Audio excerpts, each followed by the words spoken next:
7월 1일 정치부에 시작합니다. 검언유착 의혹 사건 수사를 놓고 윤석열 검찰총장과 서울중앙지검 수사팀이 정면 충돌했다는 속보를 어제 전했는데요. 그 파장이 오늘도 이어지고 있습니다. 조금 전인 오후 4시부터는 국회 법사위가 추미애 법무장관을 불러 긴급 현안 질의를 열고 있습니다. 추 장관은 최근 여러 차례 윤석열 총장의 사건 처리 방식이 옳지 않았다는 비판을 가한 바 있죠. 정치부회의 도중에도 여러 속보가 들어올 텐데 반영해 가면서 회의를 진행하겠습니다. 고 반장, 어여 와요. 네, 어서 와요. 네, 예. 어여는 사투리인가요? 네, 하여튼 그렇고요. 예. 그 노사 양측이 오늘 내년도 최저임금 요구안을 최저임금위원회에 제출했죠. 국장 올해 최저임금 혹시 알고 계십니까? 8,540원 아니에요? 지금 앞에 90원, 보고 8,590원. 앞에 보고 말씀하신 거 같아요. 아니, 알아요. 지난번에도 맞췄잖아요. 네, 아무튼 자 8,590원인데 맞아요. 노동계는요. 지금 올해 최저임금의 16.4% 오른 10,000원을 만 원. 제시를 했습니다. 네. 경영계는 네. 2.1% 줄어든 8,410원을 최저임금으로 제시를 했습니다. 차이가 많이 나요. 네, 그렇습니다. 일단 네. 내년도의 최저임금 심의의 법정 시한이 네. 6월 29일까지였습니다. 그러니까 이미 법정 시한은 지나간 셈입니다. 네, 그래도 7월 중순까지는 합의가 이루어져야 한다고 하더라고요. 네, 좋습니다. 그리고 오후에 들어온 속보를 보니까요. 문재인 대통령이 북미 회담, 그러니까 정상회담이겠죠. 정확히 말하면은 북미 정상회담을 중재하겠다는 의사를 다시 한번 내비쳤다면서요. 네, 그렇습니다. 문재인 대통령이 어제 유럽연합 집행부와 정상회담을 가졌잖아요. 네. 자, 이 자리에서 문재인 대통령이 미국 대선 이전에 북미 정상회담을 열 수 있도록 전력을 다하겠다 이렇게 그런 계획을 얼마 안 밝혔는데요. 남았는데 미국 대선 11월이잖아요. 그죠? 예. 네. 남은 기간 열심히 하겠다라는 의미 같고요. 자, 네. 그러면서 그동안 어렵게 이룬 남북관계의 성과를 이 뒤로 돌릴 수 없다는 게 확고한 의지다 이렇게 밝혔습니다. 네. 지금 이제 통일부 장관 인선 등 뭐 대북 관계에 대해서 여러 가지 얘기들이 있는데 신반장 발제 때 저희가 짚어보죠. 그럼 내려가서 본격적으로 회의할까요? 갑시다.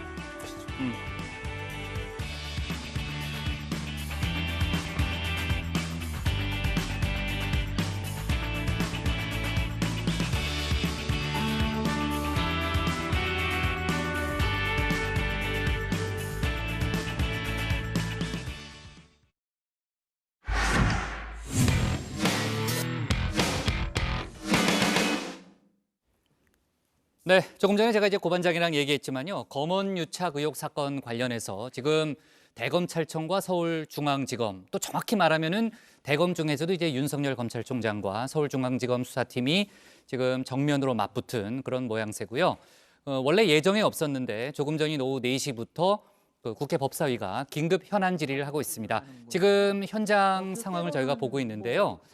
뭐 자세한 얘기는 이따 최 반장 발제 때 저희 짚어보겠지만 지금 현장 분위기가 어떤지 저희가 한 1, 2분 정도만 잠깐 들어볼까요? 이렇게 네. 했을 때 가장 문제가 뭐냐면 담합입니다. 근데 담합이 입찰하는 사람들만의 담합이 아니라 심사하는 사람들하고의 담합이에요. 네, 목소리는 김진애 이게 의원 그래서 목소리로 보이네요. 뭐 들리네요. 장관이 아는 측근들로 내려보내고 아니면 공공기관에 자기네들이 아는 사람들로 심사위원을 구성을 해가지고 자기네들이 원하는 쪽으로 가는 거거든요. 이게 담합비리, 입찰비리하고 뭐가 다른 겁니까?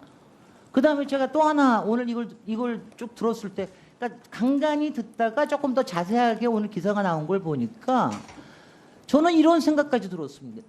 이게 국보위 생각이 납니다. 저는 솔직히.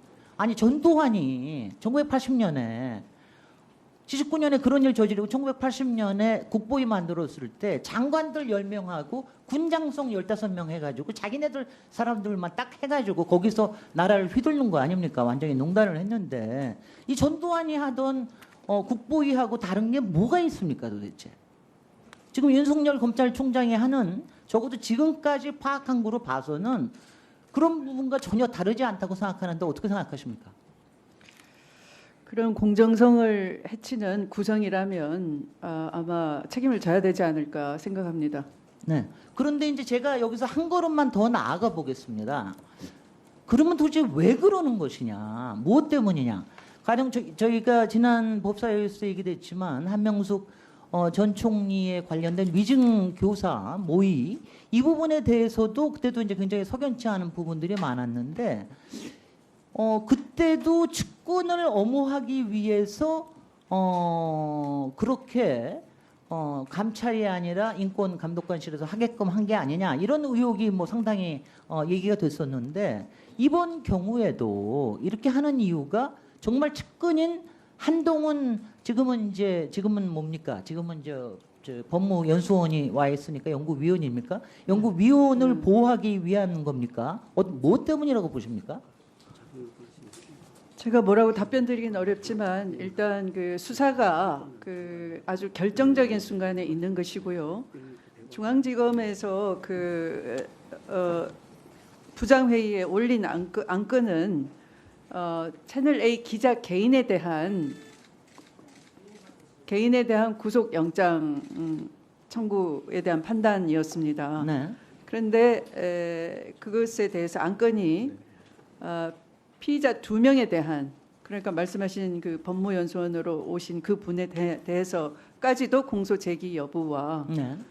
또 필요한 경우에 구속영장 청구 여부해서 이게 안건을 더 첨부를 하거나 이렇게 네네. 조금 다르게 만들어 버립니다. 그 부분에 대해서도 중앙지검은 강력하게 왜 안건을 바꾸었느냐, 변경했느냐에 대해서 강력하게 이의 제기를 하고 있는 중입니다. 네. 그러니까 실제로 지금 네, 일단 법무부 여기까지만 장관께서 들어볼까요? 지금부터 네. 더 자, 지금 이제 국회 법사위에서 긴급 현안 질의가 열리고 있고요. 저희가 또 핵심적인 내용을 추려가지고 이따 최 반장 발제 때 좀 얘기를 들어볼 텐데, 아무튼 윤석열 검찰총장이 이른바 검언유착 사건을 전문 수사 자문단에 이제 위촉한 부분을 놓고 조금 전에 이제 열린민주당 김진애 의원이 결국은 측근 비호가 아니냐. 그래서 측근은 한동훈 검사장을 얘기하는 거죠. 측근 비호를 위해서 윤 총장이 좀 부당하게 개입한 거 아니냐라는 얘기를 했고요. 그 얘기를 하면서 이제 한명숙 전 총리 사건도 이제 언급하는 그런 장면을 저희가 볼 수 있었고요. 추미애 법무장관의 발언은 어제도 저희가 짚어봤죠. 기본적으로 이제 추미애 장관은 윤석열 총장의 지금 사건 처리 방식이 뭔가 옳지 않았다라는 그런 문제의식을 갖고 있기 때문에 이제 관련한 비판을 또 하고 있는 것으로 보이고요. 조금 더 자세한 얘기는 저희가 이제 검언유착 의혹 사건부터 또 대검과 서울중앙지검이 지금 왜 충돌하는지, 약간 복잡한 문제잖아요. 고반장 잘 모르잖아요, 그죠? 그러니까 우리가 그걸 좀 이해를 해야 좀 정확하게 또 분석을 할 수 있기 때문에 최 반장 발제를 들어보면서 얘기를 또 하도록 하겠습니다. 최 반장 나가요. 네. 제가 얘기를 좀 이어갈 테니까 네. 왜 이렇게 느리게 나와요? 좀 빨리 나가요. 네. 자, 그럼 이제 본격적으로 얘기를 좀 이어가겠습니다. 조금 전에 이제 국회 법사위 얘기도 들어봤는데 검언유착 의혹 관련해서 윤석열 검찰총장이 소집한 전문 수사 자문단을 놓고 지금 대검찰청과 서울중앙지검이 정면 충돌하는 그런 양상을 보이고 있죠. 자, 조금 전에 이제 긴급 현안 질의 내용을 포함해서요. 지금 대검과 중앙지검 간의 긴장감 또 갈등의 이유는 뭔지 또 앞으로의 파장은 어떻게 될 것인지를 최 반장 발제해서 자세히 짚어보겠습니다. 네, 대검찰청과 서울중앙지검 가보신 분들은 알겠지만 반포대로 이 길 하나를 사이에 두고 마주하고 있습니다. 그리고 각각의 수장이자 검찰 넘버원 윤석열 검찰총장 그리고 넘버 2 이성윤 중앙지검장 간의 지금 신경전으로 인해서 긴장감이 높아지고 있죠. 자, 그야말로 이 반포대로가 살얼음판이 됐습니다. 소위 이 검언유착 의혹 사건을 두고 말이서죠. 자, 윤석열 검찰총장이 전문 수사자문단을 꾸리기로 한 것을 두고 추미애 장관이 이의 제기하는데도 꾸리게 된다면 아주 나쁜 선례를 남기지 않나. 네, 나쁜 선례라면서 사실상 수사팀에 힘을 실어줬습니다. 자, 곧이어 서울중앙지검은 대검을 향해서 이 자문단 소집 절차를 중단해달라고 요구를 했습니다. 자, 이러한 배경인데요. 현재의 사실관계가 충분히 규명되지 않았다. 그리고 이 자문 단원을 선정하는 과정과 관련해서 이 비정상적이고 혼란스러운 상황이 초래됐다라는 이유였습니다. 그러면서 수사팀에 특임 검사에 준하는 독립성을 부여해달라라고 요구를 했습니다. 사실상 우리는 대검의 수뇌부의 지위를 가지 않겠다라는 뜻인데요. 자, 그러자 대검찰 곧바로 입장 밝혔습니다. 됐거든. 자, 중앙지검의 요구를 모두 거부했습니다. 채널A 전 기자에 대해 구속영장을 청구하겠다고 하더니 이제 와서 이 사실관계가 규명되지 않았다라는 건 좀 이해가 안 된다라고 했고요. 자, 보안 수사를 지휘를 했지만 응하지 않아서 너네들이 응하지 않아서 부득이하게 자문단에 회부한 것이라고 밝혔습니다. 특히나 이 세 번째 요구에 대해서는요. 대검도 설득하지 못하면서 독립성을 부여해달라는 건 이 인권 침해를 방지하기 위해 상급 기관의 지휘를 받는 수사의 기본을 저버리는 것이라고 반박했습니다. 자, 이렇게 대검과 중앙지검 간 공방인 만큼 사실상 윤석열 총장과 이성윤 지검장 간의 신경전으로 해석하지 않을 수가 없는데요. 자, 아시겠지만 두 사람 사법연수원 23기 동기입니다. 자, 동기인 만큼 닮았지만 또 한편으로는 서로 다른 길을 걷고 있는데요. 자, 국정원 댓글 수사로 이 지난 정권에서 찍혀서 이 한직을 전전한 윤석열 총장. 자, 그리고 소위 검찰 내 비주류로 꼽히면서 보수 정권하에서 주목받지 못했고 최근의 일인데요.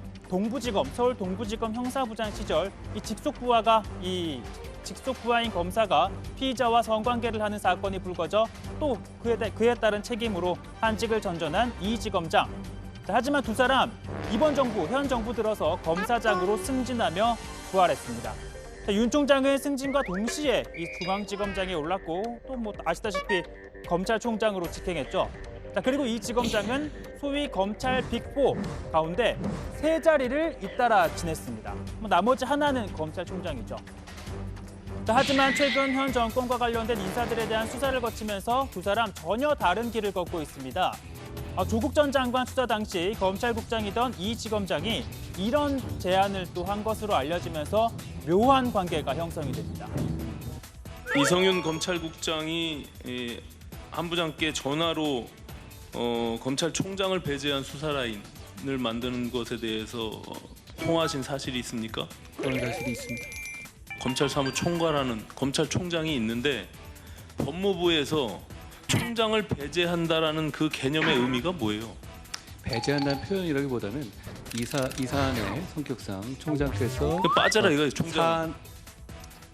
자, 그리고 당시 장관이 자리에서 물러난 후에는 대통령이 직접 차관과 함께 이성윤 지검장 이렇게 불러서 법무부를 좀 잘 이끌어주고 검찰에 대한 관리 감독을 잘해달라고 당부하기도 했습니다. 법무부의 2차 검찰 방안들이 좀 실효적으로 작동할 수 있도록 그리고 활성화될 수 있도록 그래서 그것이 검찰 내에 어떤 아주 강력한 자기 정화 기능이 좀 될 수 있도록 하는 방안에 대해서도 좀 방안들을 잘 마련하셔서 준비가 되면 저에게 직접 보고를 이렇게 해주시면 좋겠습니다. 자, 이런 가운데 어제 나온 여론조사였죠. 최근 실시된 차기 대선주자 선호도 조사에서 윤석열 총장이 10.1%를 얻은 것을 두고 설왕설래 이어지고 있습니다. 자, 민주당 인사를 제외한 후보군 가운데 1위를 차지하면서 본인 의도와는 관계없이 정치권은 여러 해석을 낳고 있죠. 자, 여권에서는 추미애 장관의 지시를 어긴 한 명 때문이다. 이 장관과 충돌을 해서 지지율이 올라갔다며 큰 그림, 그러니까 대선이라는 그림을 그리고 말도 안 되는 수사를 한 것이냐라는 주장도 나왔고요. 또 통합당이 대선 후보로 키우는 것 아니냐라는 주장도 나왔습니다. 야당 자체에 워낙에 인물난이 있으니까 지금 윤석열 총장도 좀 키워보자는 흐름이 있는지는 모르겠습니다. 야당의 일각에서는 야 우리가 저 검찰총장이라 좀 키워보자라고 자꾸 이 문제들을 부각시키는 것 아니냐. 자, 하지만 이 주장에 대해서는요, 통합당 입장에서 사실 우리도 윤 총장이 달가울 리는 없다. 우리랑 불편한 관계인 거 뻔히 알지 않냐. 자, 오히려 여당, 구체적으로는 추미애 장관이 윤 총장을 키워준 것 아니냐라고 반문합니다. 윤석열 총장은 박근혜 전 대통령을 감옥에 넣은 사람이잖아요. 전 정권에 대해서는 굉장히 엄격하게 했는데 이 정권에 대해서는 손반방이다. 이건 본인 입장에서는 용납이 안 되는 것 같아요. 그런데 이 상황에서 계속 윤석열 때리게 하면 결국은 윤석열 키워주는. 그러니까 추미애 장관이 지금 윤석열 선대본부장 같지 않으세요? 자, 그렇다면 이 통합당의 킹메이커를 자처한 두 분이 있죠. 김종인 비대위원장과 김무성 전 대표. 이 윤 총장 어떻게 바라볼까요? 자, 먼저 김종인 위원장은 검찰총장이 무슨 대통령 후보냐 할 수 없지 않냐라며 선을 그었습니다. 자, 그리고 김 전 대표는 국민들이 자기 일에 소신을 굽히지 않는 지도자를 원하고 있다는 현상이다라고 평가하면서 아직 공무원이라 이 현상을 예의주시하고 가능성을 보고 있다라고 했습니다. 일단 표면적으로는 두 사람의 입장이 다른 것 같긴 하지만 현직 검찰총장이라는 신분에서 벗어난다면 대선 주자로서의 가능성은 열어둔 것으로도 또 해석이 됩니다. 자, 오늘 발제 이렇게 정리합니다. 검언유착 자문단 놓고 윤석열, 이성윤, 긴장감 고조입니다. 네. 자, 검언유착 의혹 사건 수사를 놓고서요. 지금 이제 서울중앙지검 수사팀은 대검의 지휘를 받지 않겠다라는 입장을 어제 입장문을 내서 밝혔습니다. 그러니까 특임 검사에 준하는 어떤 독립성을 부여해달라 이런 주장을 했고요. 대검은 수사의 기본을 저버린 것이다. 이렇게 바로 일축을 했습니다. 저희가 이제 서울중앙지검의 입장문은 저희 정치부회의 하는 도중에 나왔고 회의 끝난 다음에 바로 대검의 입장문이 나왔으니까요. 바로 이제 대검에서 이제 반박을 한 그런 상황인데 지금 이제 논란의 핵심은 윤석열 총장이 전문 수사 자문단을 소집하기로 결정을 했는데 거기에 이제 의도가 있다 이렇게 보는 거 아니겠습니까? 그러니까 윤 총장이 본인의 측근인 한동훈 검사장을 무혐의로 만들기 위해서 그 전문 수사 자문단을 소집하는 데 개입한 것이다. 이런 의구심을 갖고 있는 거죠. 지금. 네, 일단 이 서울중앙지검 수사팀과 또 여권에서는 네. 이 윤석열 총장이 대검 간부들의 의견이 엇갈리는데도 불구하고 전문 수사 자문단을 소집한 것으로 보고 있습니다. 그리고 이 대검 부장들을 이른바 패싱하고 형사과 실무진을 시켜서 자문위원을 구성 작업을 진행한 것으로 의심하고 있는 건데요. 자, 대검 부장들 사이에서는 이 검언 유착 의혹 사건에 대해서 강요미수 혐의가 성립되는지에 대해 이견이 있었지만 실무진들은 혐의가 성립되기 어렵다는 의견이 강했던 만큼 고의로 부장들을 건너뛴 것 아니냐라는 겁니다. 즉, 이 윤석열 총장의 측근인 한동훈 검사장이 연루된 만큼 윤석열 총장이 무혐의를 염두에 두고 자문단을 구성한 것 아니냐는 게 수사단과 또 여권이 의심하고 있는 대목입니다. 대검 형사 1과는 이미 채널A 기자와 한동훈 부장검사에 대해서 모두 혐의 없음의 취지의 검토 보고서를 작성해서 대검 부장회의에 참석할 예정이었던 부장들과 한창 수사를 진행하는 수사팀에 보냈다고 합니다. 이런 사실에 비추어 보면 이 채널A 기자와 한동훈 부장검사에 대해서 무혐의 처분을 하기 위해 이렇게 무리한 행동을 하는 것은 아닌가 하는 의심이 듭니다. 법과 원칙에 눈을 감고 정해진 절차를 무시하는 검찰의 행보가 지금 이루어지고 있습니다. 대검의 입장은 좀 다른데요. 검찰총장은 위원 선정에 관여하지 않았고 선정 결과도 보고받지 않았다 이런 입장입니다. 오히려 위원을 추천하라는 수사팀에 수차례 요청을 했지만 응하지 않았다고 반박을 했습니다. 특히나 대검은 그동안 자문단은 대검 의견에 손을 들기도 하고 일선 수사팀의 의견에 손을 들기도 했다면서 혐의 입증에 자신이 있다면 자문단에 참여해서 합리적인 의견을 개진하는 게 순리다 이렇게 강조를 했습니다. 대검은 이틀 뒤인 3일 자문단을 소집할 걸로 보이는데요. 어떤 결과가 나오든 당분간 잡음이 계속될 걸로 보입니다. 네.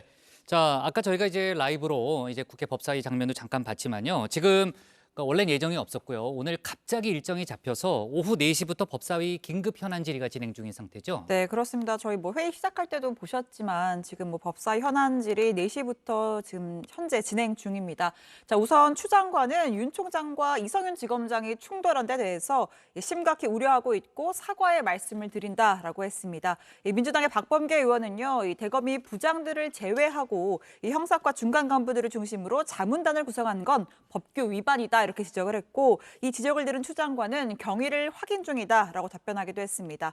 조남관 법무부 검찰국장은 대검 형사부장이 빠진 이 반쪽짜리 추천이 이뤄졌다고 지적을 했고 박주민 의원은 모양이 석연치 않게 진행됐다라고 말하기도 했습니다. 자, 지금 현 사태를 두고 아무래도 이제 대통령이 임명한 당사자들이 좀 논란을 벌이고 그렇죠. 있으니까 네. 박범계 의원 같은 경우에는 상황이 이렇게 됐으면 일국의 최고 통치권자인 대통령이 개입해서 문제를 해결해야 되냐라고 추 장관을 좀 다그쳤더니 이 추 장관이 현재 조사를 하고 있고 신속하게 조사가 끝나면 제가 책임을 지고 지휘 감독을 하겠다라는 입장을 밝혔습니다. 그리고 지금 계속 이제 현장에서는 그 현안 질의가 이어지고 있는데요. 마찬가지로 검사장 출신인 소병철 의원 같은 경우에는 추미애 장관을 향해 장관의 두 아들이지 않느냐. 지금 논란의 당사자인 윤석열 총장과 이성윤 지검장의 아들인 셈인데 이렇게 둘이 아들끼리 치고받고 싸울 거면 차라리 두 사람 모두에게 사표를 쓰라라고 지시를 해라. 이렇게 강한 발언도 나왔습니다. 네. 자, 저희가 아까 그 정치회의 시작할 때 그때 이제 법사위 상황은 제가 직접 실시간으로 이제 연결을 해서 좀 상황을 살펴봤고요. 조금 전에 이제 신반장과 최반장이 얘기했던 국회 법사위에서 진행됐던 여러 주요 내용 중에서 몇 가지 중요한 내용을 저희가 좀 편집을 했으니까요. 그 내용을 좀 보고 다시 추가로 얘기를 이어가도록 하겠습니다. 이로 인한 국민들의 불편감, 우려가 증폭되고 있습니다. 다시 한번 검찰 사무에 대한 최종 지휘 감독 권자로서 이와 같은 검언 유착 의혹에 대해서 대검과 서울중앙지검 수사팀 사이의 충돌 사태에 대해서 심각하게 우려하고 있음과 사과의 말씀을 드리겠습니다. 지금 6월 19일 부장회의부터 시작이 돼서 네. 바로 어제까지 계속 대검의 입장이라는 게 나오고 있어요. 네. 그런데 지금 윤석열 총장의 지시와 국민들한테 공개한 약속에 따르면 네. 대검 부장회의의 결론이 대검의 입장이 돼야 되지 않습니까? 그러면 부장회의에서는 강요미수죄 성립 가능성이 높다. 거기 출입기자들이라든가 이런 사람들이 얘기로는 지금 이 사건 기록을 검토해 본 대검 간부들은 한동훈 검사장도 공범이라고 본다고 얘기를 해요. 이게 대검의 입장이라는 게 대검 부장회의의 의견과 다릅니다. 안 그래도 확인하는 중에 있고요. 네, 확인하는 중에 있고 현재까지 확인된 바로는 아마 위원님이 지금 지적하시는 것처럼 그러니까 대검 부장회의가 전문수사자문단 회부 결정을 했다라는 보도 이후에 오보 대응을 해서 대검이 결정했다라고 바꾼 것은 부장회의에서 아무런 결론이 없었다를 반증하는 것이 되는 셈입니다. 또한 그 위원님이 지적한 것처럼 6월 4일 총장 공문으로 이 사건 지휘를 부장회의에 일임을 한 것인 만큼 결국 스스로 내린 공문의 취지를 어기는 결과가 돼버린 셈입니다. 네, 지금 이제 법사위 장면, 주요 장면 저희가 좀 들어봤고요. 지금 조금 전에 나온 얘기를 들어보니까 오늘 윤석열 총장하고 이성윤 중앙지검장이 만난다고 했었잖아요.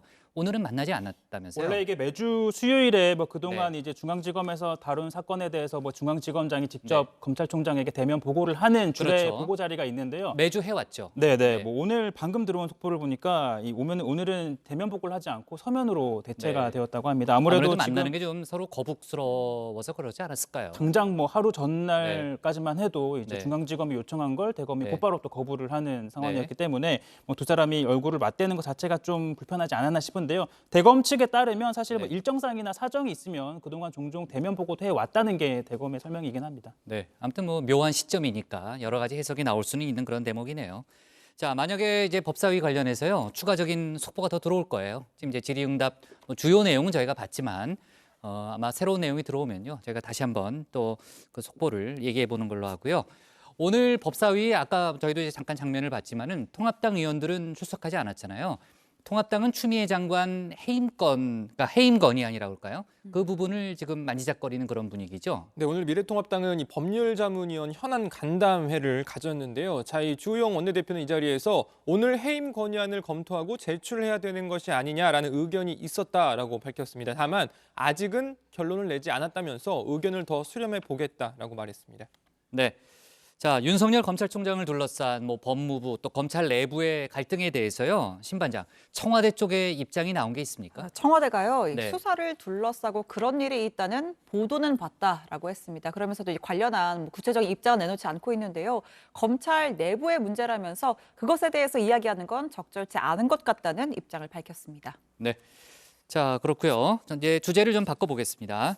지금 이재용 삼성전자 부회장에 대해서 저희가 이제 지난번 이제 뭐 수사와 또는 기소를 중단할 것을 이제 권고받았다 그런 얘기를 했고요. 수사심의위원회 결정에 대해서 저희가 뭐 비판적 시각으로도 여러 가지 좀 짚어봤는데 오늘 기소를 해야 된다라는 목소리가 각계에서 나오고 있죠. 네, 이른바 뭐 범여권 의원들과 또 이 참여연대 등 시민단체가 이 기자회견을 열고 검찰을 향해 이 부회장의 기소를 촉구했습니다. 자, 이들은 수사심의가 수사 중단과 불기소 의견을 낸 데 대해 엉터리 결정이라고 비판을 했는데요. 주가 조작과 회계 분식은 시장 경제의 근간을 흔드는 중대한 경제 범죄라면서 검찰이 수사심의 권고를 수용하지 말고 이재용 부회장을 재판에 넘기라고 요구했습니다. 회견에는 민주당과 정의당 의원 18명이 참석했는데요. 직접 들어보시죠. 반사회적 범죄에 대해서 수사도 기소도 안 한다 그런다면 이거는 3심 사법체계에 대한 전면 부정하는 면죄부를 주는 이거는 불공정이고 사회적 폭력이라 할 수 있겠습니다. 돈이 많던 적던 부모가 누구이건 간에 법을 어기면 처벌받는 것이 당연합니다. 법 위에 돈이 있고 그 위에 삼성이 있는 것입니까? 기업 경영과 사법 정의 중 어떤 것이 먼저입니까? 네. 자, 이런 가운데 검찰이 추미애 장관 아들의 군휴가 미복귀 의혹과 관련해서요. 수사에 본격적으로 착수했다면서요. 네, 이 의혹이 추미애 장관의 인사청문회 과정에서 맞아요. 불거졌었죠. 네, 네. 추 장관의 아들이 군복무를 하던 중에 휴가에서 복귀를 하지 않은 사건이 있었는데 이걸 추 장관이 직접 관여해서 무마했다는 의혹이었습니다. 잠깐 들어보시죠. 아들에게 부대 복귀할 것을 지시하고 전화를 종결했는데 약 30분 뒤에 해당 부대의 소속 간부가 아닌 상급 부대의 모 대위가 당직 상황실로 직접 찾아와서 서일병의 휴가 연장권은 본인이 직접 처리하였으니 그렇게 하라는 지시를 했다고 합니다. 네? 여기에 대해서는 후보자는 관여한 바가 없다는 겁니까? 관여한 바가 없습니다. 자, 관계가 없다 그러면 저희들이 고발 조치를 하면 조사에 응할 용의가 있습니까? 네, 들으신 것처럼 관련해서 고발 조치가 이루어졌습니다. 검찰이 최근 추 장관의 아들과 함께 군 복무를 하면서 당시에 당직 근무를 했던 사병을 참고인 신분으로 불러 조사했는데요. 중앙일보 보도에 따르면 휴가 연장 과정이 이례적이었다라는 취지로 진술한 것으로 전해졌습니다. 지원반장이었던 상사가 휴가 연장을 승인하지 않았지만 모 대위가 연장할 것을 지시했다는 겁니다. 검찰은 해당 대위가 누구인지에 대해서도 특정한 것으로 알려졌는데요. 다만 휴가를 승인하지 않았다는 지원반장은 당시 암 진단을 받은 직후라 부대 운영에 신경을 쓰지 못해 해당 내용을 알지 못한다는 취지로 진술한 것으로 전해집니다. 네, 앞서도 봤지만은 추 장관과의 대립각을 세우는 모양새가 됐죠. 결과적으로 윤석열 검찰총장이 지금 대선 여당 인사를 제외하고는 지금 여론조사에서 대선 주자 여론조사에서 상당히 높은 순위에 올랐는데 여야가 서로 상대방이 키워줘서 윤 총장이 뜬 거다. 이런 주장을 하고 있다면서요. 네, 그렇습니다. 민주당은 워낙 인물이 없는 야당 때문이다 이런 시각인데요. 강훈식 대변인은 야당 자체에 워낙 인물난이 있으니 윤석열 총장이라도 키워보자 이런 흐름이 있는지 모르겠다 이렇게 이야기를 했고요. 서영교 의원도 야권에 대통령 후보가 없기 때문이다 이렇게 설명을 했습니다. 반면 통합당 하태경 의원은 이 상황에서 계속 윤석열 때리기를 하면 결국 윤석열을 키워주는 모양이 된다고 했고요. 무소속 윤상현 의원은 정부 여당의 오만과 독선에 대해 국민이 거부권을 행사한 것이라면서 정부 여당에 대한 민심 위반이 윤 총장을 통해 표출된 것이다 이렇게 주장을 했습니다.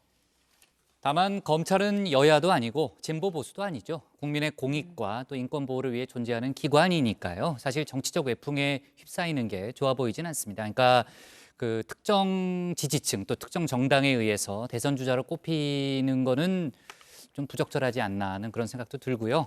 그러니까 여론조사에서 제외하는 게 맞지 않나요?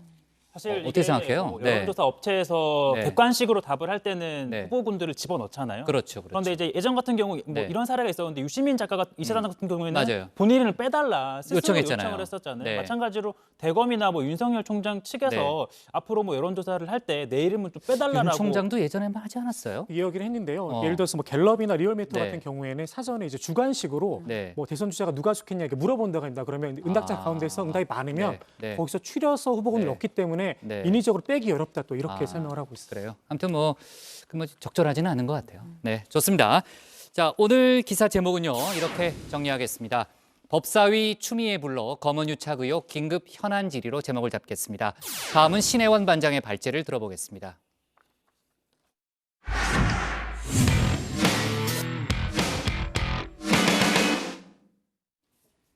청와대가 통일부 장관 후임을 비롯한 청와대 외교안보 라인 개편을 고심 중입니다. 공석인 통일부 장관에는 민주당 이인영 의원을 단수 후보로 해서 현재 막바지 검증 중인 것으로 알려지고 있고요. 남북관계의 쇄신을 위해서 국가안보실장, 국정원장, 국방부 장관까지도 교체할 수 있다는 얘기가 나옵니다. 이런 가운데 문 대통령은 미국 11월 대선 전에 북미가 마주 앉을 수 있도록 전력을 다할 것이라며 3차 북미 정상회담 필요성을 강조했습니다. 신 반장이 관련 내용을 정리해봤습니다. 네, 옛말에 인사가 만사다라는 말이 있죠. 아무리 좋은 조직이라도 사람이 적재적소에 없으면 제대로 굴러가질 않습니다. 자, 우리 다정해만 봐도요. 복국장을 중심으로 해서 탄탄한 수비를 하는 제가 있고 또 빌드업이 능한 허리 고반장이 있고 측면 돌파 개그에 강한 최 반장이 포진해 있습니다. 자, 그리고 6개월 전 새로 영입한 스트라이커 이 조반장까지. 그런데 아직 득점률이 좀 높진 않은데 조만간 빵빵 터뜨려질 거라 믿습니다. 그런데 당내 일부 조금 박해 의원들을 중심으로 해서 뭔 박해요? 조금 박해가 예, 뭐예요? 이게 뭐 조금 박해는 박하다는 게 아니고요. 뭐가 그러니까 박하다는 거예요? 조홍천 의원, 금태섭 의원, 네. 박용진 의원, 나머지 명 누구죠? 김혜영 전 의원입니다. 역시 예 대단합니다. 그래서 법원장이 받아주긴 했지만요. 조금 박해라고 불러요, 진짜로? 너무 그렇게 네. 박하게 하지 말고 알았어요. 처음이니까 좀, 네. 좀 예뻐해 주시죠. 처음이라니 꽤 오래됐는데. 처음이라뇨. 그렇게 인식하고 있었어요? 네, 청구를 다정의 전직 스트라이커죠. 지금 뉴스룸에서 새 코너를 맡았습니다. 이 다정에서 쌓은 경험치가 빛을 발하고 있달까요? 이 원고가 중계도 큰 사랑을 부탁드리겠습니다. 자, 이제부터가 본론입니다. 이 청와대가 남북관계 개선을 위해 외교안보 라인의 인사 개편을 준비 중입니다. 아예 전면 쇄신을 할지 자리 배치를 다시 할지 고심이 깊은 모양새입니다. 우선은 빈자리부터 채워야겠죠. 김현철 전 통일부 장관은 6월 들어 급속도로 악화된 남북관계의 책임을 지고 사의를 표했습니다. 남북관계가 위기 국면으로 진입했습니다. 그동안의 비판과 질책은 모두 제가 안고 떠나겠습니다. 저의 사임이 지금의 분위기를 조금이나마 쇄신하고 통일부의 위상과 역할을 생각하는 계기가 되기를 바랍니다. 네, 이후에 후임 장관은 돌파력이 좋은 정치인 출신이어야 한다라는 당청 간의 공감대가 형성됐습니다. 상대적으로 소극적인 관료, 학자 출신보다는 정무 감각과 적극성을 갖춘 중진 의원 정도는 되어야 이 위기의 남북 관계를 풀 수 있다는 판단인데요. 청와대는 민주당 4선의 원내대표 출신 이인영 의원을 단수 후보로 놓고 막바지 검증을 진행 중이라고 합니다. 이런 문제들은 굉장히 전략적으로 판단하고 임해야지 여태까지 해왔던 그냥 한미공조의 루틴한 관성적인 그런 틀 속에서 그 기조 속에서 대응해가지고는 저는 오판할 가능성이 굉장히 많다고 생각합니다.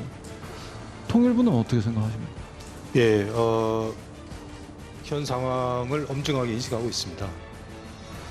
네, 이인영 의원, 민주당 내 86그룹의 리더격입니다. 전대협 1기 의장을 맡은 뒤에 정계 입문한 후엔 노동과 인권, 또 통일 분야에 주력해왔습니다. 20대 국회 전 후반기 모두 국회 외통위에서 활동을 했고 민주당 남북경제협력특별위원회 위원장을 맡아서 문재인 정부의 남북관계 철학을 비교적 잘 이해하고 있다는 평가입니다. 청와대 안보실에도 변화가 있을 것으로 보이는데요. 그간 여러 차례 사의를 표해왔다던 정의용 국가안보실장을 교체할 가능성이 있습니다. 일각에서는 또 다른 투톱인 서훈 국가정보원장이 새 안보실장 자리로 이동할 수 있다 이런 관측도 나왔는데 자, 이건 서 원장이 고사한 것으로 전해집니다. 그 다음 유력 후보로는 임종석 전 비서실장이 거론되는데요. 재직 당시에 3차례에 걸친 남북 정상회담을 성공적으로 보좌했고 따라서 결자 해지 차원의 상징성도 부여할 수 있다는 평가입니다. 저한테는 이 남북 문제가 해결이 돼서 동북 3선까지 우리 경제 지평을 넓히고 나아가서 북방으로 나아가는 이 제가 제 마음속에 담고 있는 대한민국의 미래고 꿈인데 그 일을 늘 저는 숙명처럼 생각하는데 제가 이제 비서실장 하면서 또 북쪽의 리더들하고의 이런 이야기할 수 있는 어떤 근거도 좀 생긴 것 같고 해서 조금 더 모색해 보겠습니다. 네, 임 전 실장은 4월 말 한 언론 인터뷰에서 남북관계 개선 역할에 대한 의지를 아주 강하게 피력했습니다. 금강산, 개성공단 재개 등 남북 정상 간의 합의 사항이 지켜지지 못한 아쉬움과 함께 새로운 결심이 필요하다라며 외교안보 라인의 교체 필요성을 시사하기도 했습니다. 북한이 정 실장과 서 원장의 실명을 거론하면서 특사 제안을 거부한 걸 두고 이미 기존 투톱의 한계가 노출됐다는 평가가 나오는 것도 사실입니다. 다만 청와대 국가안보실장의 역할이 대북 관계에 국한되지 않을 뿐더러 청와대 재입성은 다소 좀 무리 아니냐라는 반론도 있습니다. 본인 역시 민간 영역에서 활동하겠다는 입장이었던 것만큼 최근 주변에 마음이 복잡하다는 심경을 토로했다고도 하죠. 자, 임 전 실장을 안보실장이 아닌 국정원장으로 임명하는 시나리오도 거론이 됐다고 하는데 이 역시 인사권자와 본인 모두에게 부담이 좀 될 겁니다. 또 국정원장은 청문회도 거쳐야 하고요. 자, 지금부터는 두 번째 소식입니다.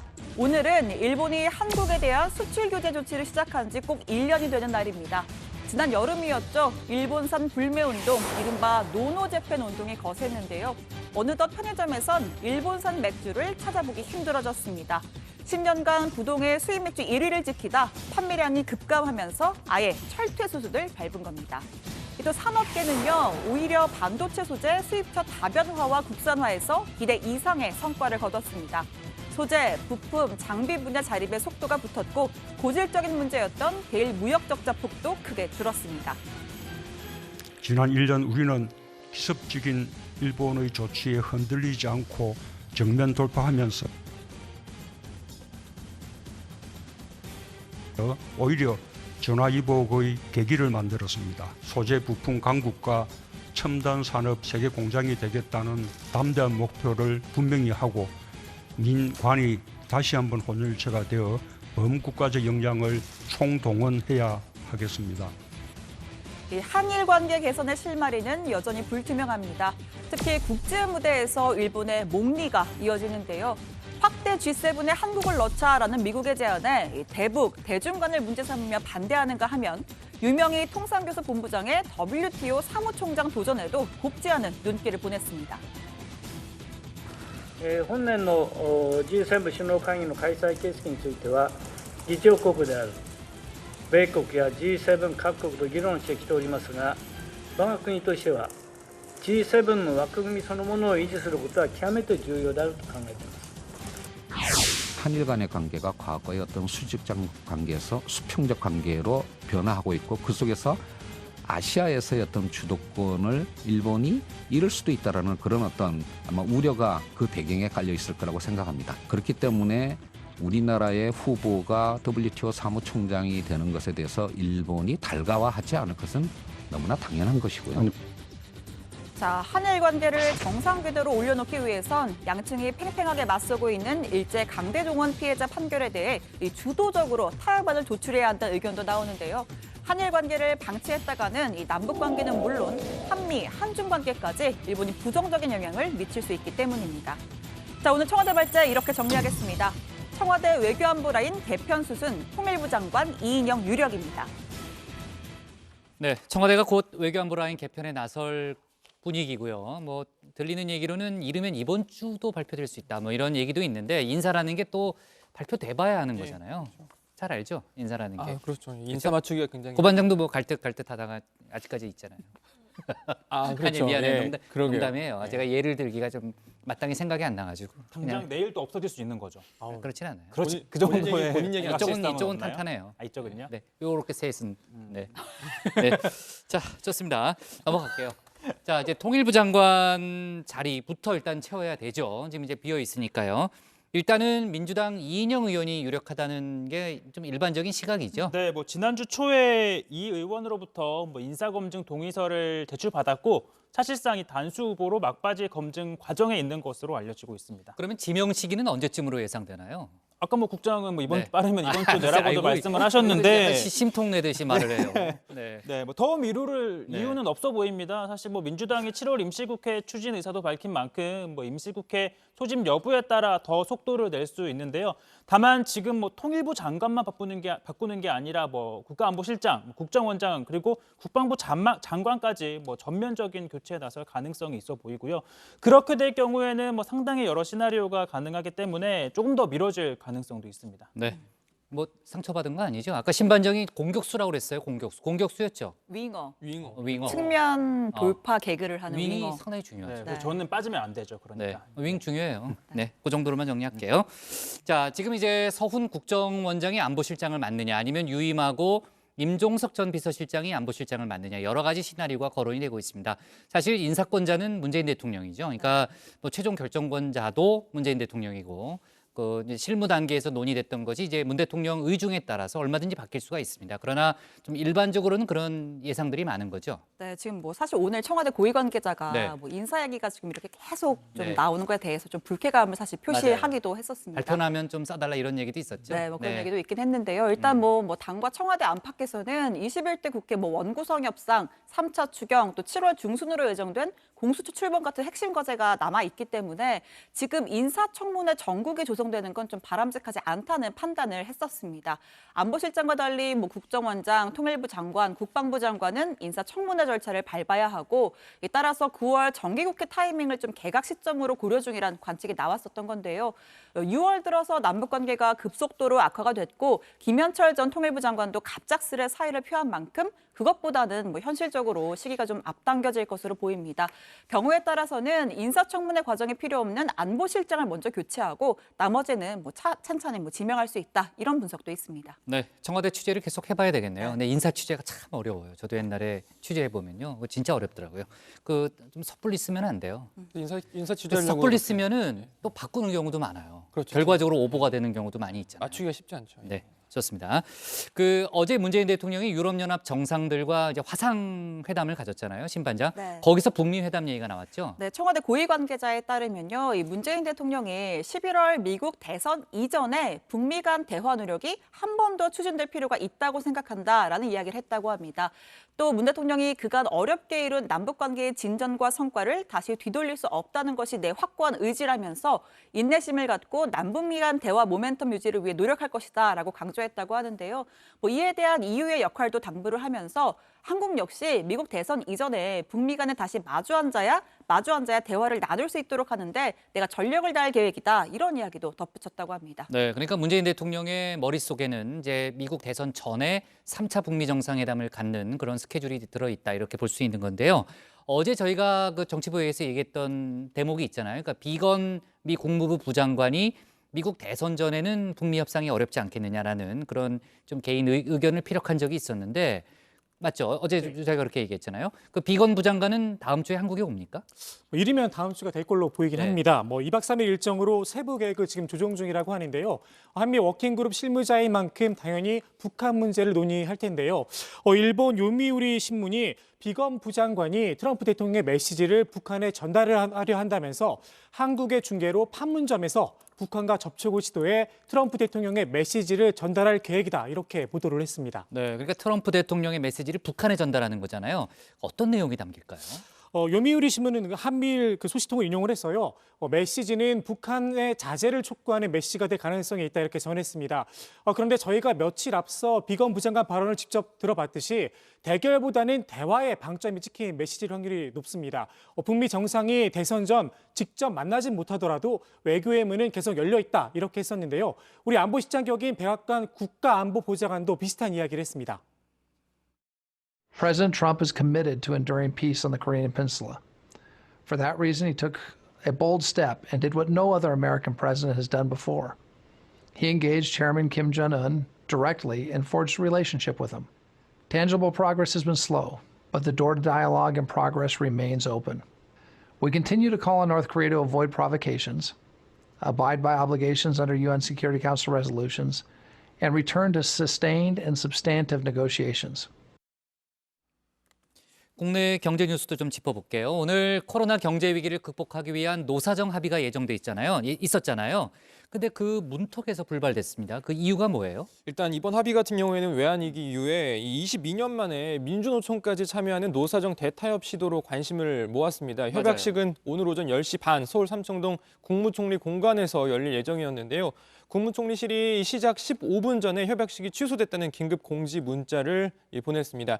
출입기자단에 노사정 합의문 등 보도자료까지 배포한 상태였는데 서명만 남겨둔 시점이었습니다. 서명식 직후에 열릴 예정이었던 이재갑 고용노동부 장관의 관련 브리핑도 같이 취소됐습니다. 어저께까지 합의 문안에 합의가 되어 있는 상태입니다. 그래서 오늘 서명식을 하기로 하고 오늘 모였습니다만 민주노총 측에 그런 예기치 못한 상황이 발생해서 민주노총 위원장이 참석하지 못하는 상황이 되었습니다. 그래서 오늘은 일단 여기서 오늘 합의식은 서명식은 진행하지 못하는 것으로. 이재갑 장관의 설명을 들어봤는데 민주노총이 막판에 왜 불참한 거죠? 일단 뭐 비정규직 고용 안정 등 합의 내용이 부실하다 뭐 이런 내부 반발 때문이라고 하는데요. 자, 김명환 민주노총 위원장이 자신의 거취까지 걸면서 노사정 합의에 참여하겠다는 의지를 밝혔지만 결과적으로는 내부 합의에 이르지 못했다고 합니다. 오늘 합의의 이 반대파들은 이 김 위원장이 민주노총에 출근할 때부터 따라붙어서 이 김 위원장의 사퇴를 요구했다고 하는데요. 또 일부는 뭐 대회의장 박복도를 채웠고 사실상 이 김 위원장이 감금된 상황이 빚어졌다는 겁니다. 결과적으로 뭐 내부 회의는 물론 노사정 협약식에도 참석할 수 없게 된 겁니다. 자, 당초 노사정 합의안에는요, 이 고용 유지 지원 방안, 그리고 기업 살리기 및 산업 생태계 보전, 그리고 전 국민 고용보험 도입 등 이 사회 안전망 확충 등의 내용이 담겨 있었습니다. 자, 이에 반대하는 민주노총 내 강경파들의 주장은요, 해고 금지, 총고용 보장 등이 명문화되지 않았고 또 비정규직 등 소위 취약계층 노동자에 대한 생계 유지 대책과 고용보험 확대 적용 등이 노력한다라는 수준으로만 정리가 됐다라는 데 문제 제기를 한 겁니다.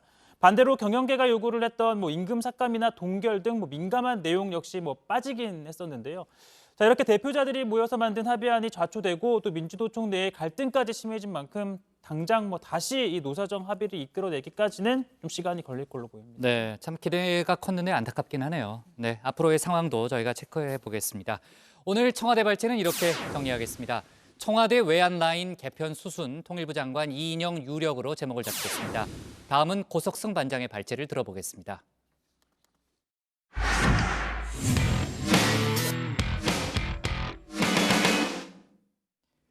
민주당이 추경 예산안 심사를 속전속결로 진행 중입니다. 어제 첫 전체 회의를 열었던 예결위는 오늘 조정 소위를 열고 예산안 세부 심사에 착수했습니다.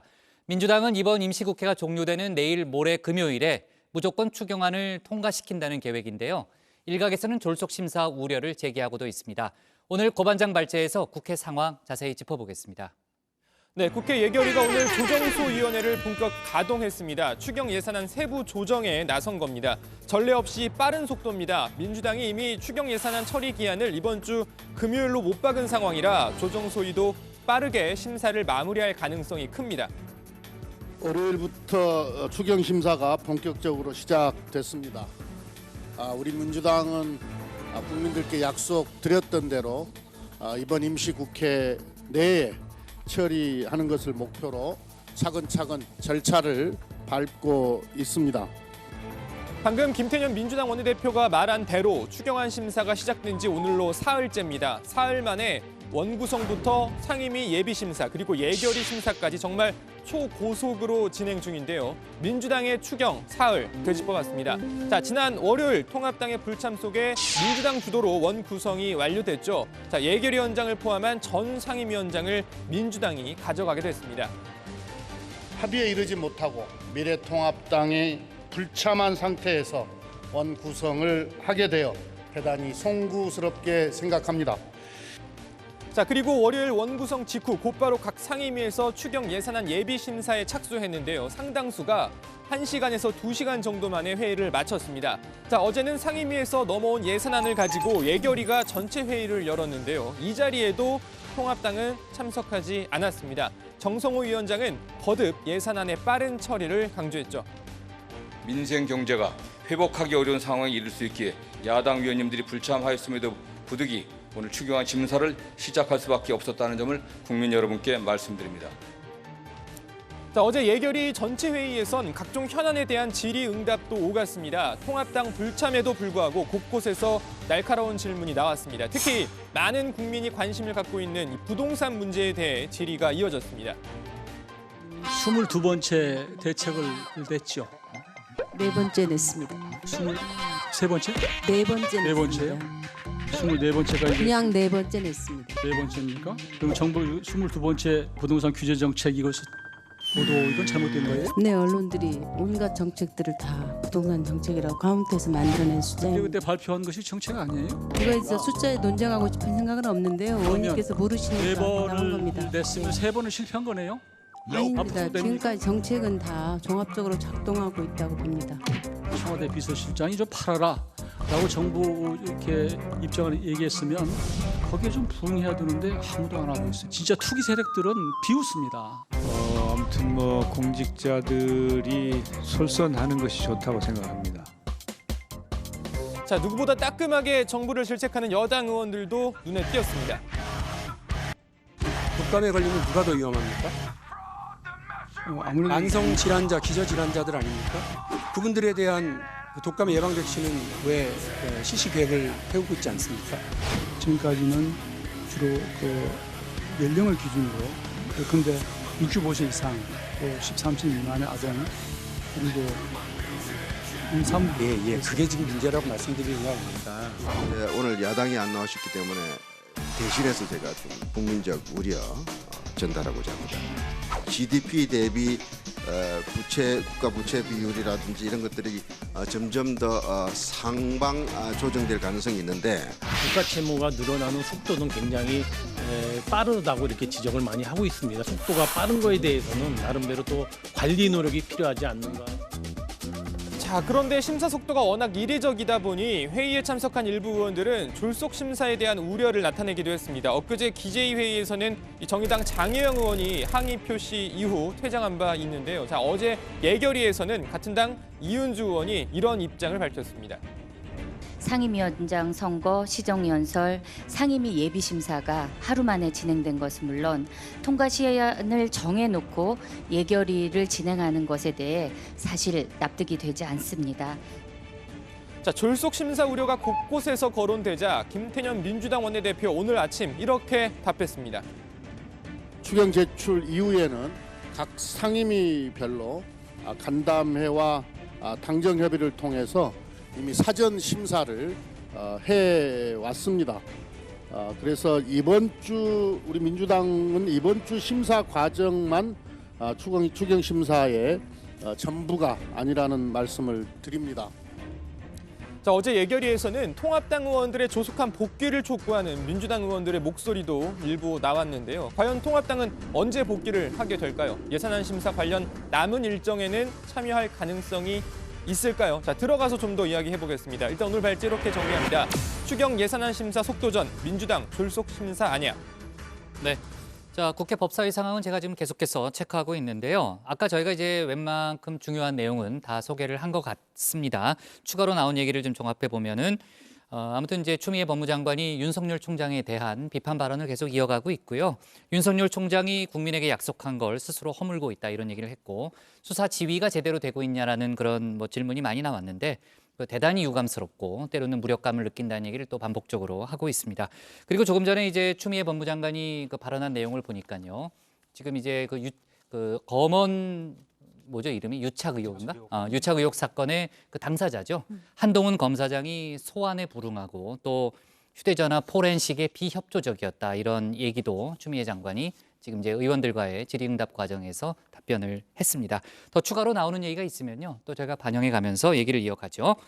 자, 그 조 반장, 지금 이제 추경 예산안 이번 심사를 놓고서요, 뭐 전례 없이 빠르다 이런 얘기를 많이 하잖아요. 역대 추경과 비교해 보면 어떻습니까? 그 예산안을 크게 보면 각 상임위별로 예비 심사를 한 뒤에 예결위에서 본 심사를 거쳐서 본회의에서 처리를 하게 되는데요. 그렇죠. 현재는 예결위 심사, 그중에서도 조정소위 세부 심사를 진행 중입니다. 예정대로 오는 7월 3일 본회의에서 통과가 된다면 지난달 4일 정부의 예산안 제출 이후 약 한 달 만에 통과가 되는 겁니다. 제출한 날부터 통과까지 걸리는 시간만 따지면 그렇게 빠르다고 볼 수는 없습니다. 하지만 심사에 착수하고 통과되기까지의 기간만 놓고 보면 대략 닷새가 걸린 거니까 굉장히 빠른 속도로 심사를 한 건 맞습니다. 참고로 그 재외 관련 추경은 과거에도 대부분 짧게 통과가 됐다. 뭐 관련? 재해 관련. 재해 관련된 죄송합니다. 재회라고 얘기한 것 같아가지고. 네, 대부분 짧게 통과됐었는데요. 2002년 태풍 루사 피해 복구 당시 2차 추경이 4일, 2003년 태풍 매미 피해 복구 추경은 23일이 걸렸었습니다. 제가 잘못 들은 거 아니죠? 재회라고 그랬죠? 그렇습니다. 그렇죠. 네, 깜짝 놀랐습니다. 저도 깜짝 놀랐습니다. 무슨 얘기인 줄 알고. 무슨 얘기인지 알고. 좋습니다. 심사 기간이 이제 짧은 편이다 보니까요. 졸속 심사 아니냐 이런 주장을 또 일각에서 하기도 하는데 민주당에서는 졸속이 아니라는 거죠?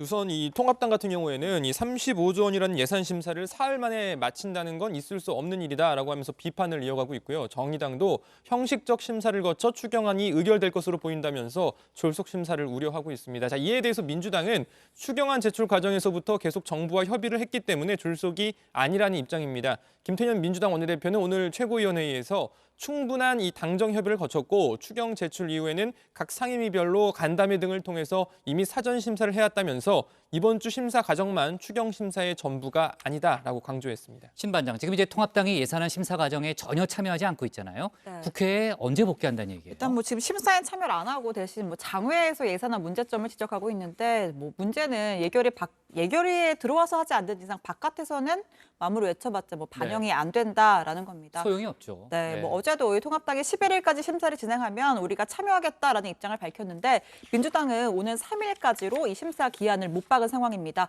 결과적으로 통합당은 이번 추경안 심사에 끝내 뭐 참여하지 않거나 못할 것으로 보이고요. 이 추경안 통과 이후 7월 임시국회 시작에 맞춰서 복귀할 가능성이 있어 보입니다. 자, 주호영 원내대표가 오늘 이 JTBC 아침엔 인터뷰에서 보이콧이 길어지지는 않을 것 같다라고 밝혔습니다. 들어보시죠. 뺨을 두들겨 맞고 바로 돌아서서 웃을 수는 없지만은 우리가 국회는 포기하지 않고 열심히 투쟁하겠다고 말씀을 드렸기 때문에 보이콧이 길어지지는 않을 것 같습니다. 국회 복귀가 언제 되든 간에 의원들은 각자 배정된 상임위 활동을 열심히 할 걸로 그렇게 독려하고 있습니다. 박병석 국회의장이 통합당 의원들을 상임위에 이미 배정했잖아요. 관련해서 이제 통합당이 법적 대응하겠다 이런 얘기가 있었고요.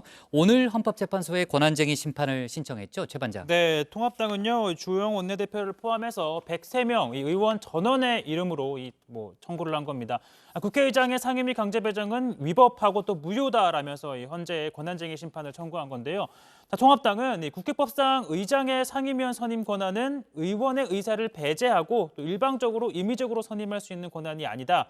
박병석 의장이 통합당 의원들을 상임위에 강제 배정한 건 위법하다라고 주장을 하고 있습니다. 그러면서 상임위 구성에 대해서 이 교섭단체 간 협의를 하는 중에 이 통합당 의원 전체를 강제 배정한 건 의장의 재량권 범위를 벗어나서 또 남용한 것이다라고 또 덧붙였고요. 자, 그리고 임의 배정에 근거를 해서 이루어진 각 상임위원장 선출 역시 무효라고 주장을 하고 있습니다. 통합당이 국회로 돌아오면요, 당장 다음 주부터 가장 뜨거운 이슈가 될 게 공수처 아니겠습니까? 박병석 의장이 여야의 공수처장 추천위원 선임을 요청한 사실이 확인이 됐죠. 네, 그렇습니다. 박병석 국회의장이 민주당과 통합당 양당에 공수처장 후보 추천위원 선임을 요청한 것으로 알려졌습니다. 지난달 24일 청와대로부터 관련 공문을 접수해서 이틀 뒤인 지난달 26일 여야 각 당에 선임 요청을 했다는 겁니다. 아직 민주당과 통합당 모두 위원 선정을 통보하지 않은 것으로 전해졌습니다. 공수처장 추천위원은 모두 7명으로 그 가운데 여야가 각각 2명씩을 선임을 해야 합니다. 고 반장, 지금 이제 국회 원구성이 얼추 이제 마무리가 됐는데 문재인 대통령의 개원 연설은 이루어지지 않고 있잖아요. 개원 연설을 하긴 하는 거잖아요. 어떻게 되고 있나요? 일단 청와대는 그동안 원구성 협상이 타결이 되고 여야가 모두 본회의에 출석을 하게 되면 개원 연설을 추진하겠다는 입장이었는데요. 원구성이 난항을 겪으면서 계속 연설이 미뤄져 왔죠. 자, 청와대는 오늘 개원 연설과 관련해서 그동안의 준비 과정을 밝히기도 했습니다. 연설이 미뤄지면서 문재인 대통령이 그동안 연설문을 모두 8번이나 고쳤다고 합니다. 강민석 청와대 대변인은 문 대통령이 지난 6월 5일 개원 연설이 가능할 것으로 보고 30분이 넘는 긴 연설문을 준비했지만 개원 시기가 지체되며 구문이 됐다면서 이후 20여일간 연설문을 3번 전면 개작했고 작은 수정 작업까지 포함하면 모두 8번을 고쳤었다고 말했습니다. 자, 이 연설문에는요, 코로나19 극복 의지와 한국판 뉴딜 등 경제 문제가 주로 담겼다고 합니다. 강민석 청와대 대변인이 대통령이 국회 개원을 축하하는 게 참 쉬운 일은 아니다라는 생각이 든다, 이런 얘기를 하기도 했습니다. 그러면 개원 연설이 물 건너간 거 아니에요? 일단 통합당이 국회 본회의에 출석하지 않는다면 쉽지 않아 보이는데요. 다만 통합당이 다음 주 중으로 복귀할 가능성이 좀 있기 때문에 여야가 합의만 한다면 7월 임시국회에서라도 이 개원 연설을 다시 추진할 가능성이 있습니다. 청와대 얘기가 나온 김에 하나만 더 소개하고 넘어가죠. 오늘 청와대가 조선일보를 강하게 비판했죠. 네, 어제자 조선일보 보도 때문인데요. 자, 송환된 147구의 이 참전용사 유해가 행사 때문에 실제 운구에 쓰인 급유기에서 다른 급유기로 옮겨져 보관됐다라는 내용의 기사 보셨을 텐데요. 자, 이에 대해 청와대는 조선일보 보도는 팩트가 틀렸다. 이 항공기 방역 문제로 이 행사 당일 한 차례 유해를 옮긴 것이라고 설명을 했습니다. 자, 유해 송원에 참여했던 승무원 중 한 명이 발열 증상이 나와서 이 부득이하게 미리 대기시켰던 예비 급유기로 유해를 옮겼다는 건데요. 자, 청와대 강민석 대변인은 이 유해를 정부가 소품으로 취급했다고 하는 것은 무지이거나 악이다. 이 정부는 유해 봉환 과정에서부터 정성을 다했고 국가 원수급 예우를 했다라고 설명했습니다. 그러면서 조선일보 눈에는 영웅에 대한 예우를 위한 정부의 노력이 이 쇼로밖에 안 보이느냐라고 강도 높게 비판을 했습니다. 네, 자 좋습니다. 오늘 기사 제목은요 이렇게 정리할게요. 추경 예산안 심사 속도전, 민주당 졸속 심사 아니하로 제목을 잡겠습니다. 다음은 조익신 반장의 발제를 들어보겠습니다.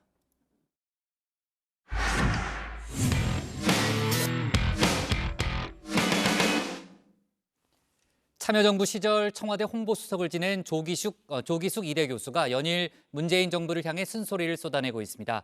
조 교수는 문재인 대통령의 정치적 성공이 달갑지만은 않다며 높은 지지도가 자칫 정책의 실패로 이어질 수 있다며 우려의 목소리를 냈습니다.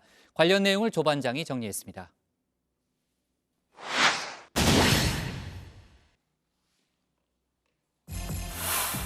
정치의 성공이 정책의 성공을 보장할까요? 조기숙 이화여대 교수가 또다시 화두를 던졌습니다. 문재인 대통령의 높은 지지도가 당연한 정책 결정 과정에 생략을 초래했다는 겁니다. 그 대표적인 예로 부동산 정책을 들었습니다. 국민이 실험 대상도 아니고 아무리 대책을 내놔도 먹히지 않는다면 다양한 의견을 청취해서 정책에 변화를 가져오는 게 당연한 게 아니냐 지적하기도 했습니다. 문재인 정부가 교육은 포기했어도 부동산만큼은 중간이라도 가면 좋겠다고 말입니다. 이런 걸 원샷 투킬이라고 해야 할까요? 아무튼 부동산 정책 당국자의 생각은 이와 달랐습니다. 지금까지 정책은 다 종합적으로 작동하고 있다고 봅니다. 잘 가고 있습니까? 작동하고 있다고 봅니다. 김현미 장관 말대로 작동은 합니다. 오작동을 해서 문제지만 말입니다. 이런 분위기를 잘 알아서일까요? 조기숙 교수는 박근혜 전 대통령까지 소환했습니다. 한때 콘크리트 지지층을 자랑했었죠.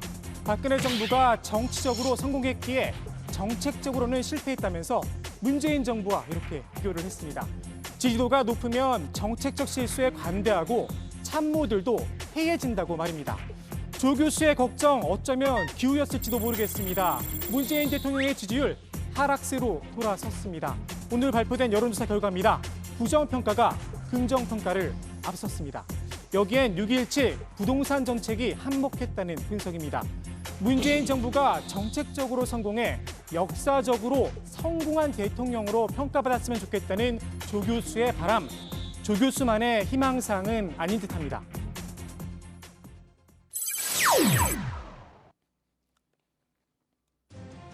뭐 좋은 일이라도 있었던 걸까요? 활짝 웃고 있는 미래통합당 민경우적 의원의 사진이 소셜미디어에 올라왔습니다. 민전 의원이 손에 들고 있는 저 종이 확대해서 보니까 견인 이동 통지서 이렇게 적혀 있습니다. 알고 보니 국회 안에 차를 댔다가 견인을 당했다고 합니다. 네, 왜냐하면 오늘 급하니까. 기자회견을 하려고 하는데 굉장히 급했거든요. 근데 또 들어가지를 못한대요. 옛날 같으면 국회의원이라서 들어가는데 들어갈 수가 없다고. 그런데 네. 시간은 됐고 그래서 얼른 금방 하고 나오려고 차를 세워놓고 올라갔는데 올라갔다 오니까 차는 없고 여기에 딱. 국회 홈페이지입니다. 방문인들은 국회 둔치 주차장을 이용하도록 안내를 해놨습니다. 민전 의원은 이제 방문인 신문이죠. 주차 방법을 미처 몰랐던 모양입니다. 그러니 본인도 멋쩍어 환하게 웃었는지도 모르겠습니다. 차가 없어졌으니 찾으러 가야겠죠? 자, 그래가지고 차를 이제 우리가 국회 둔치로 찾으러 갔습니다. 그죠? 찾으러 근데 제가 참 그때 옆에서 민경훈 존경스럽더라고, 놀랐더라고. 나 같으면 열을 받아가지고 왜 안 받아요? 어떤 X가 이거 가져갔어 이럴 텐데 그 뭐 제가 차를 잘못됐죠, 형님. 그럼 예. 잘못된 거 어떡하겠어요? 자, 이렇게 이제 그런데 다음 사실 보니 민전 의원의 얼굴이 좀 심각합니다. 손가락이 갈핀 걸 보니까 저렇게 차에 스크래치가 났습니다. 며칠 전에 새로 뽑은 소나땡이라고 하는데 아마 새 차를 뽑아본 분들은 저 심정 잘 아실 겁니다. 속이 많이 쓰렸을 듯합니다. 국회 근처에 갔죠. 갔는데 어떻게 됐어요? 차가? 예. 앞에 10cm가 스크래치가 팍 나는 거예요. 예. 이제 이 뒤에서 연기가 푸슉 올라오는 겁니다. 예? 그래도 뭐 잘 참았잖아요. 여기까지는 누구나 이해할 만합니다. 그런데 방향이 엉뚱한 곳으로 튀었습니다. 민 전 의원의 사진을 친절히 올려준 차명진 전 의원이 이런 글을 남겼습니다. 유리에 국회의원 배지 표식이 붙어 있었으면 그랬을까? 아우님 앞으로 배지 떨어진 서름 톡톡히 겪어보셈이라고 말입니다. 차 전 의원이 국회를 떠난 지 오래돼 몰랐던 걸까요? 의원차도 지정구역이 아니면 국회 내에서 주차를 못하도록 돼 있습니다. 그게 규정입니다. 더욱이 민 전 의원은 이제 일반 시민입니다. 국회를 찾는 수많은 시민들이 방문인 신분으로 국회 둔치 주차장에 차를 댑니다. 그것도 유료로 말입니다. 차 전 의원의 주장대로라면 그동안 국회를 찾은 시민들은 여태껏 서름을 톡톡히 겪고 있었다는 건가요? 차명진 전 의원 덕분에 인내하며 잘 참은 민경욱 전 의원까지 도매금으로 비판을 받고 있습니다. 세차에도 이미지에도 스크래치가 난 민 전 의원. 그래서 옛말에 친구를 잘 사귀라고 했습니다.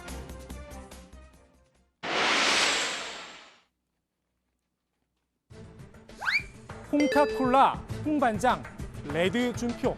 유독 별명이 많은 무소속 홍준표 의원. 이번엔 저승사자라는 별칭이 생길지도 모르겠습니다. 홍 의원이 형사소송법 개정안을 대표 발의했습니다. 핵심은 이렇습니다.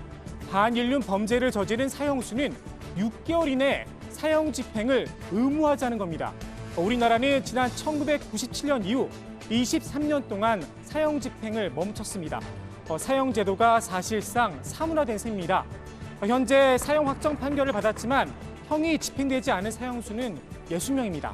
연쇄살인범 유영철, 강호순도 여기에 포함이 돼 있습니다. 이들에게 피해를 당한 사망자 211명에 이릅니다.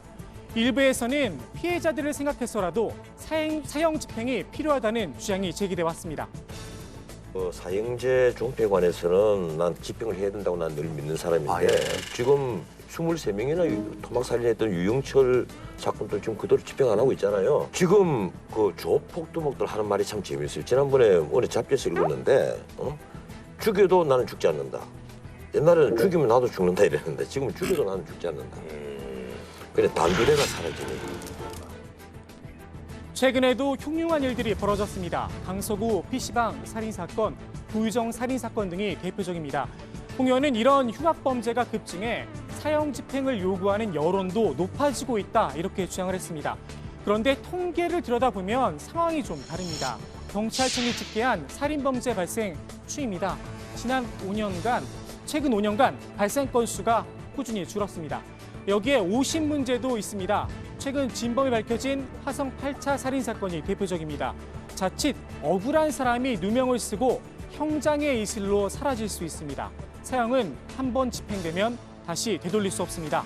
문재인 대통령도 사형 집행에 대해선 분명한 반대 입장입니다.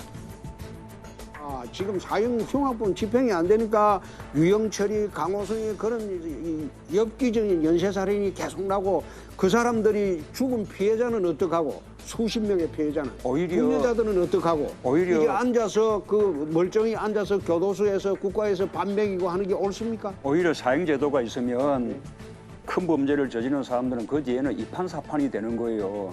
옛날에 지존파 사건 이런 사건들이 오히려 그 뒤에 더 범죄를 키워나가지 않았습니까? 그래서 사형제가 흉악범죄 억제 효과는 없다라는 것이 전 세계가 다 공감하기 때문에 전 세계적으로 160개국 이상이 다 사형을 폐지하고 있는 것입니다.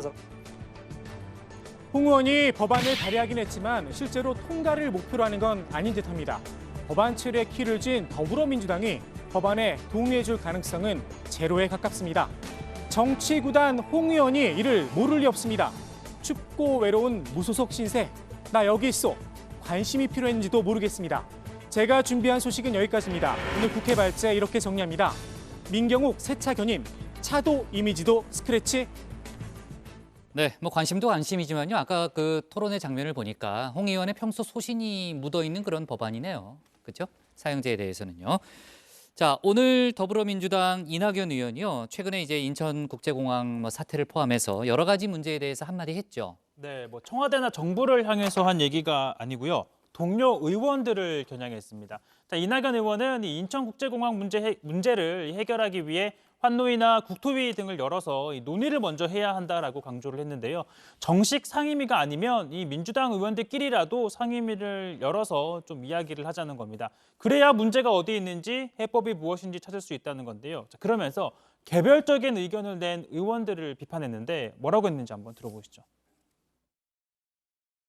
개개인의 의원들이 해법을 제시하는 것보다는 자기 이미지를 마케팅하는 발언을 마구 쏟아내면 그 해결에 도움이 될까 아닐까, 그리고 그것이 국회다운 일일까 하는 아쉬움이 있어요.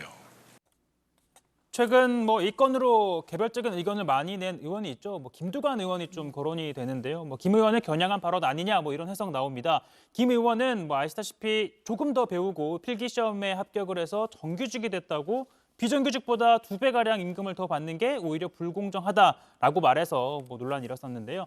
청와대 청원 사이트에는 이 김 의원의 연봉을 최저임금이나 뭐 보좌관 수준으로 낮추자라는 글이 잇따라 올라오기도 했습니다. 네. 자, 좋습니다. 이낙연 의원이 오늘 차기 전당대회 출마 일정도 밝혔죠? 네, 이낙연 의원은 지금 상황대로라면 7일쯤 거취를 밝히겠다라고 하면서 사실상 출마를 공식화했습니다. 마침 어제 민주당 전국대의원 대회 준비위원회가 당원을 손질했는데요. 당대표가 중도에 사퇴를 하더라도 최고위원의 임기인 2년은 그대로 보장하도록 고쳤습니다. 대선 출마를 위해 당대표직을 중간에 내려놔야 하는 이낙연 의원의 정치적 부담을 덜어줬다는 평가입니다. 자, 이낙연 의원 입장에서는 홀가분한 마음으로 당권 도전 의사를 밝힐 수 있게 된 셈입니다. 아직 이제 공식적인 세러모니는 안 했지만 오늘 이낙연 의원이 이제 뭐 출마와 관련된 여러 가지 언급을 했는데 하필이면 오늘 또 구설에 휘말렸죠. 네, 이 의원이 오늘 국회에서 한 강연을 하다가 한국의 산후조리 시스템의 우수성을 설명하다가 나온 이야기입니다. 잠깐 들어보시죠. 인생에서 가장 크고 감동적인 변화는 이것도 이낙연의 학설입니다. 소녀가 엄마로 변하는 그 순간입니다. 남자들은 그런 걸 경험하지 못하기 때문에 나이를 먹어도 철이 안 듭니다. 네, 이 발언을 두고 뭐 비혼이나 난임 여성 그리고 비자발적으로 출산을 포기한 청년들을 고려하지 못했다는 비판이 나왔고요. 또 여성의 육아와 출산, 육아를 당연하게 여기고 출산과 육아는 여성의 몫이라는 소위 성역할 고정관념을 드러냈다는 여성계의 지적도 나왔습니다. 네, 당권 주자고 또 대선 주자니까요. 그 한마디 한마디에 또 많은 사람들이 의미 부여를 하지 않습니까? 네, 그 논란도 아무래도 이제 더 많아질 수밖에 없는 그런 상황이고요. 지금 이제 이낙연 의원 얘기했지만요. 김부겸 전 의원도 오늘 이제 관련된 발언을 했죠. 그러니까 다음 주에 출마와 관련된 입장을 발표하겠다 이렇게 얘기를 했고요. 김원기 전 국회의장이 후원회장으로 뭐 하기로 했다 이런 보도도 나왔습니다. 자, 코로나 상황도 짚어볼게요. 조 반장. 코로나 확진자 수가 다시 50명대로 늘었죠? 네, 그렇습니다. 수도권에 이어서 광주와 대전에서도 잇따라 확진자가 늘어나면서 신규 확진자 수는 51명을 기록했습니다. 교회를 중심으로 한 수도권 집단 감염 여파가 이어졌습니다. 서울에서 9명, 경기도에서 11명, 모두 20명이 확진 판정을 받았습니다. 광주에서도 확진자가 12명이 나왔고 대전에선 3명이 확인이 됐습니다. 특히 대전의 경우에는 천동초등학교에서 교내 전파 의심 사례까지 나와서 방역당국이 긴급 역학조사에 들어갔습니다. 이 밖에 해외 유입 환자도 14명이 늘었습니다. 네, 자, 코로나19 치료제 렘데시비르가 오늘부터 국내에 공급됐다는 속보도 있고요. 또 오늘부터 클럽과 노래방 QR카드 코드 인증이 의무화됐습니다. 클럽 잘 안 가잖아요. 저는 안 가죠. 조반장 네. 잘 또 명심하고요. 오늘부터 의무화됐으니까요. 네, 실수하지 말고. 자, 오늘 국회 발제 이렇게 정리하겠습니다. 민경욱 세차 견인 차도 이미지도 스크래치로 제목을 잡겠습니다.